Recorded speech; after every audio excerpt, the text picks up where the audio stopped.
My mother's voice dripped with a practiced sweetness that always preceded a demand. It's just that, some people have busier social calendars than others. Some engagements are simply more. She adjusted the perfectly manicured hand on her expensive handbag, her gaze unwavering, as if daring me to challenge her. The silence in her sun-drenched living room, usually filled with the chirping of birds and the faint scent of lemon polish, felt suddenly thick and suffocating. My own breath seemed to hitch, caught somewhere between disbelief and the familiar weariness of her ingrained selfishness. It was a Tuesday afternoon, the kind of ordinary day that usually dissolved into the predictable hum of my own life, juggling work, school pickups, and the quiet satisfaction of building my own little world with my husband and our daughter. My life, where birthdays were marked with genuine enthusiasm, not strategic calculations. My mother, Eleanor, had always operated on a different plane of existence. It wasn't just about money, though that was certainly a significant factor. It was about perceived status, about always being the most important person in any room, about a deep-seated belief that the universe revolved around her needs and desires. Growing up, this manifested in 1,000 subtle ways, the way she'd steer conversations back to her accomplishments, the way gifts were always regifted or appraised for their resale value, the way minor inconveniences for her were treated as personal affronts by the world at large. I'd learned early on to keep my expectations low, to celebrate my own milestones in my own way, to build my own resilience. My daughter, Lily, a bright, 7-year-old whirlwind of giggles and boundless imagination, was my anchor, the living embodiment of everything good and pure that I had cultivated. There was the time, years ago, when my husband Mark and I had finally managed to save enough for a down payment on our first house. We were thrilled, bursting with pride. Eleanor's reaction? A raised eyebrow and a dismissive, "Oh, how quaint. Is it large enough for?" She'd spent the rest of the evening detailing the architectural flaws of our humble abode, a stark contrast to the opulent but sterile mansion she inhabited. Or the Christmas Lily was 5. We'd spent weeks creating a beautiful handmade scrapbook for Eleanor, filled with Lily's drawings and our family photos. Eleanor, after a perfunctory flip-through, had declared, "It's charmingly amateurish, darling. But Aunt Carol has a gallery space downtown. Perhaps she could give you some pointers on presentation." The gift had ended up tucked away on a bookshelf, gathering dust, while Eleanor continued to boast about the designer handbag she'd casually mentioned wanting. These weren't isolated incidents, they were threads woven into the very fabric of our relationship, a constant, low-grade hum of her entitlement that I had learned to live with, to compartmentalize. I told myself it was just her personality, a product of her own upbringing, a flaw I had to accept. The invitation to Lily's 8th birthday party had been sent out weeks ago. It was a Saturday afternoon affair, a pirate-themed extravaganza at a local park, bouncy castle, face painting, a treasure hunt. Lily had been meticulously planning it for months, her excitement a palpable force. She'd even helped address the envelopes, carefully writing from Lily, at the bottom of each. We'd invited all of Lily's friends, her cousins, and of course, her grandmother. I'd followed up with a gentle text a few days before, a casual, "Looking forward to seeing you Saturday for Lily's party." No response. Then another, a bit more direct, "Just confirming you received the invite for Lily's party?" Still silence. I'd brushed it off, telling myself she was busy, that she'd forgotten to reply, that she'd show up. She always showed up, even if her presence was often more of a silent critique than genuine engagement. The party was in full swing. The park was alive with the shrieks of children, the smell of popcorn, and the cheerful chaos of a child's celebration. Lily, her face painted with a fierce pirate eye patch, was beaming, her little heart overflowing with the joy of being the center of attention.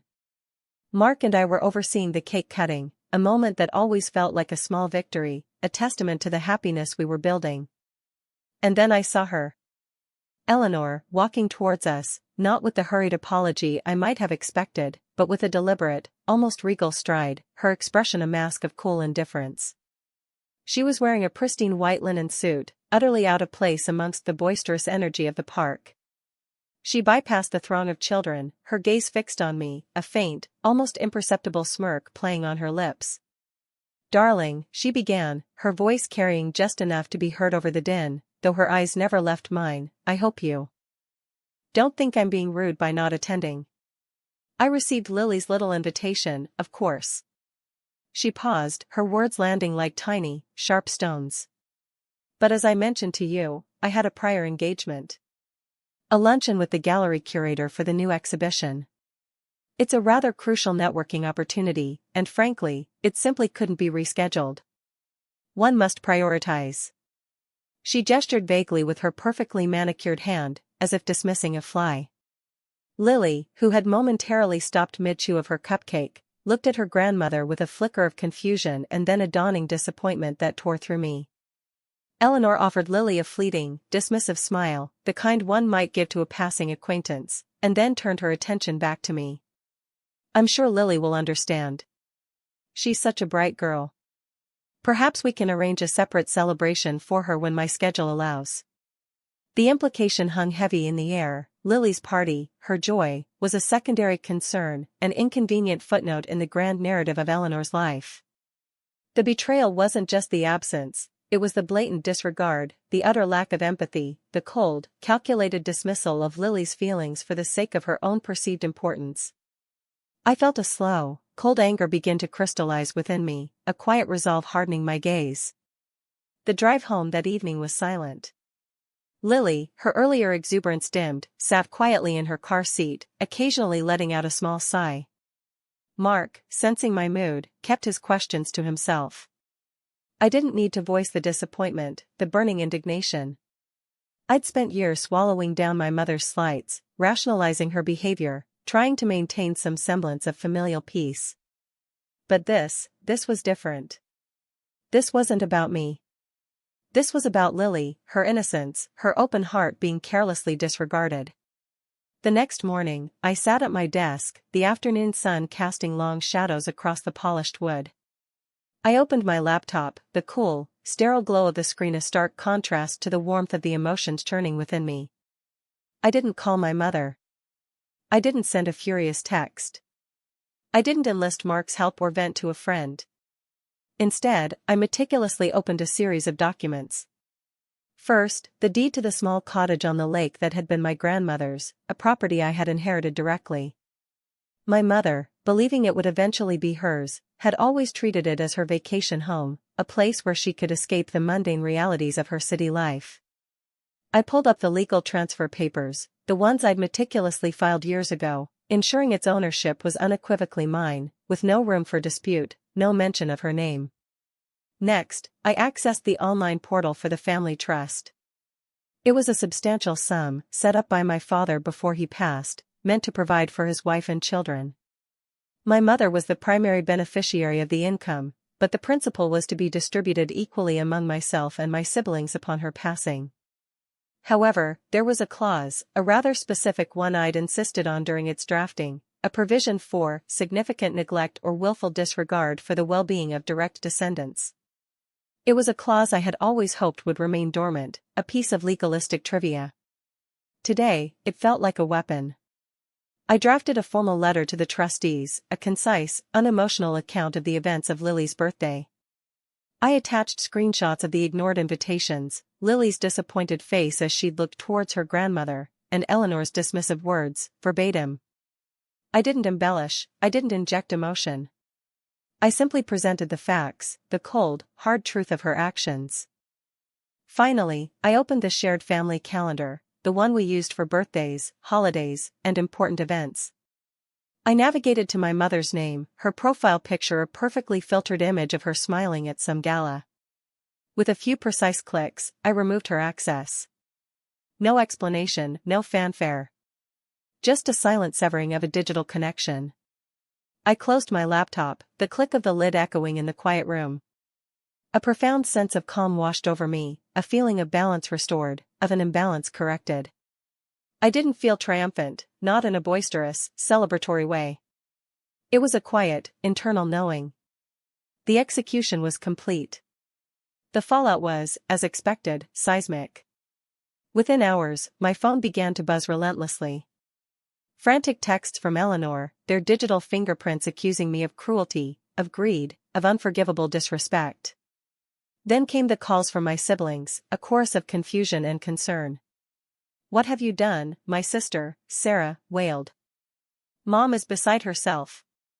She says you've cut her off completely." My brother, David, took a more measured approach, but his questions were laced with a similar bewilderment. "This is extreme, don't you think?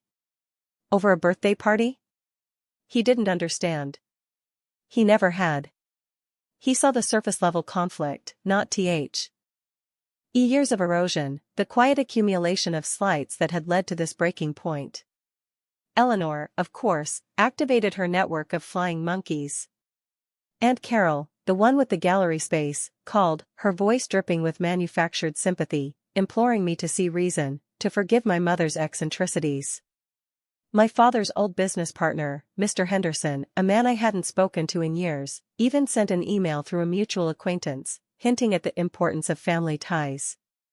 They all saw it as a petty squabble, a daughter's overreaction. They didn't see the calculated indifference, the cold dismissal of a child's joy, the blatant disregard for the emotional well-being of her own granddaughter. The trustees responded within days. The clause in the trust, it turned out, was indeed quite clear. My detailed, factual account, corroborated by the ignored invitations and the recorded words, was sufficient grounds. The income from the trust was immediately suspended, and an investigation into further distribution was initiated. As for the cottage, the deed was irrefutable. Eleanor's vacation home was no longer hers to visit. The locks had been changed. Eleanor never called me directly again. The frantic texts eventually dwindled into icy silence. The family calendar remained devoid of her presence. The social consequences were swift and profound. Her carefully constructed world, so reliant on her perceived importance and financial security, began to crumble. Her crucial networking opportunities dried up as her financial influence waned. The people who had flocked to her for her perceived status and generosity found other avenues, other sources of patronage. And I watched, not with schadenfreude, but with a quiet, unshakable sense of equilibrium. There was no lingering resentment, no satisfaction derived from her suffering. It was simply the natural consequence of her actions, a closed loop of cause and effect. Lily, oblivious to the larger drama, eventually forgot about her grandmother's absence at her party, her bright spirit undimmed. She learned, in her own subtle way, that love and attention are earned, not demanded, and that true happiness comes from within, not from the fleeting approval of those who cannot see beyond themselves. My mother's world had shrunk, but mine had become infinitely more peaceful. The silence that now existed between us was not an absence of communication, but a profound, unassailable boundary. It was the quiet justice of a world set right.